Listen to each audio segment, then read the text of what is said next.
Электромонтаж, парикмахерское искусство, лазерные технологии, аддитивное производство. Сыктывкарские школьники попробовали себя в 8 специальностях в столичном политехе.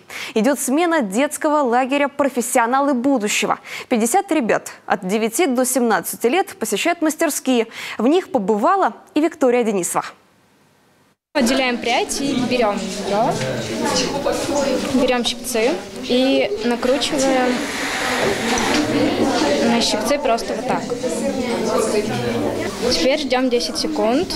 Вуаля! Готовая кудряшка. Итак, локон за локоном. Вера Симонова готовит модель к походу в кафе. В роли парикмахера она впервые, но ремесло, говорит, дается легко. Справляется и Юлиана Хозяинова. Девочке 10 лет, от тех, кто постарше, ничуть не отстает. Глядишь, в будущем свяжет свою жизнь с парикмахерским искусством. Я люблю прически всякие разные, и тем более я сама их делаю. В соседнем кабинете электромонтаж. На каждом столе целый арсенал из инструментов. Ребята собирают розетки и переключатели. Провода где надо подрезают, соединяют между собой. После подключения к щитку. Все как в жизни, разве что без электричества. Были затруднения. В чем? Ну, допустим, когда вот здесь надо было работать отверткой. Выкручивать и закручивать, потому что было сложно понять, как сделать.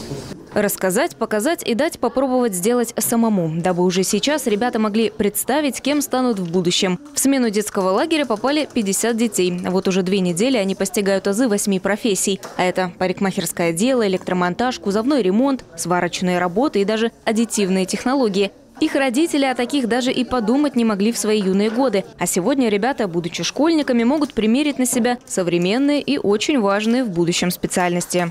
Для детей это большой опыт и большая возможность примерить на себе профессии, которые сейчас востребованы на рынке труда. Сейчас они в программе у нас одни профессиональные пробы, на следующий год у нас мы пробуем другие профессиональные пробы. То есть, когда уже приходит время с выбором поступления в учебное заведение, ребенок уже прошел одни, вторые, третьи и уже осознанно подходит к своему выбору. Летний детский лагерь в политехе проводят ежегодно, начиная с 2019-го. Следующая смена в июне 2023-го. Санэпидзаключение уже получено, а количество ребят в будущем году планируется увеличить вдвое, до 100. Виктория Денисова, Олег Костромин, телеканал Юрган.